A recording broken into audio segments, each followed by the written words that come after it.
एळकोट एळकोट जय मल्हारचा जयघोष करत आणि पिवळ्या धमक भंडारा खोबऱ्याच्या तुकड्याची उधळण करत आज खंडोबा म्हाळसा यांचा अनोखा दिमागदार विवाह सोहळा पाली येथे पार पडला।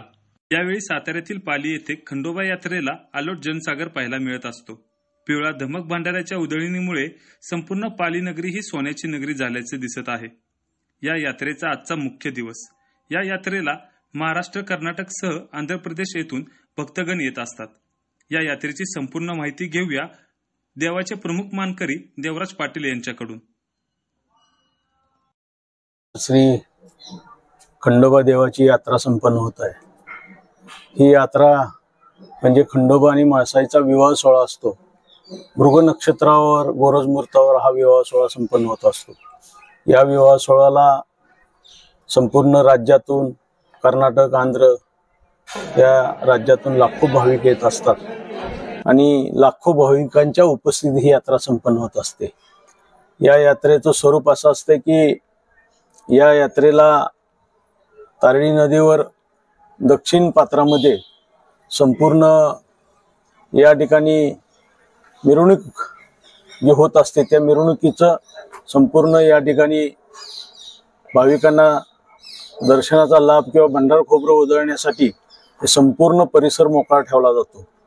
आणि तारळी नदीवरील पुलाच्या उत्तर बाजूला संपूर्ण यात्रेमध्ये असणारे दुकानं असतील, हॉटेल्स असतील, मिठाई दुकाने असतील, इतर काही कटलरी दुकान, खेळणे, पाळणे बिळणे, इतर सगळं मनोरंजनाच्या आणि खाद्यपदार्थाच्या ज्या बाबी त्या उत्तर बाजूच्या वाळवंटात केल्या जातात।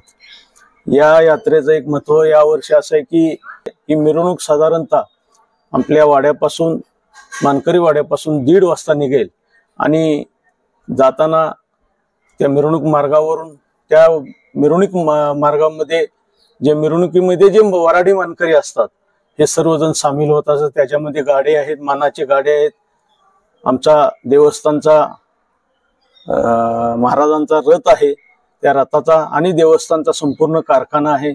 सर्व या ठिकाणी शासनकाठ्या असतील, पालखी असतील, हे सर्व मंडळी या मिरवणुकीमध्ये सामील होत असतात आणि त्यांच्या नंबराप्रमाणे ते त्या ठिकाणी मिरवणूक मार्गात मार्गस्थ होतात आणि अतिशय चांगल्या पद्धतीनं 5:40 गोरज मुहूर्तावर गावाच्या मध्यवर्ती ठिकाणी बौल आहे, त्या बौल्या ठिकाणी हा विवाह सोहळा संपन्न होत असतो। या विवाह सोहळ्यामध्ये आमच्या घरातील या ठिकाणी कुरवली आणि इतर आमचे 4 पाटील मानकरी आहेत, त्यांच्या घरातील कुरवल्या ह्या रुखवत घेऊन त्या वराडात विवाहस्थळी त्या ठिकाणी उपस्थित असतात आणि बावल्याच्या या ठिकाणी संपूर्ण आपल्या शाही पद्धतीने त्या ठिकाणी विवाह सोहळा खंडेरायाचा म्हाळसाचा संपन्न होत असतो। आणि हा संपूर्ण कार्यक्रम जवळजवळ 5 ते 6 दिवस पाखळणीपर्यंत, पाखळणी हा यात्रेचा शेवटचा दिवस आहे, पाखळणीपर्यंत या यात्रेचं स्वरूप आणि विविध विधिवत कार्यक्रम या ठिकाणी होत असतात। एळकोट एळकोट जय मल्हारच्या गजरात लाखो भाविकांच्या उपस्थितीत पालीच्या खंडोबा देवाची यात्रा मोठ्या उत्साहात पार पडली। भंडारा आणि खोबऱ्याची उधळण करत खंडोबा आणि म्हाळसा यांचा विवाह सोहळा मोठ्या उत्साहात पार पडला आहे। यावेळी भाविकांकडून भंडारा खोबऱ्याची उधळण करण्यात आल्याने सर्व मंदिर परिसरात पिवळ्या रंगाने न्हावून निघाला आहे।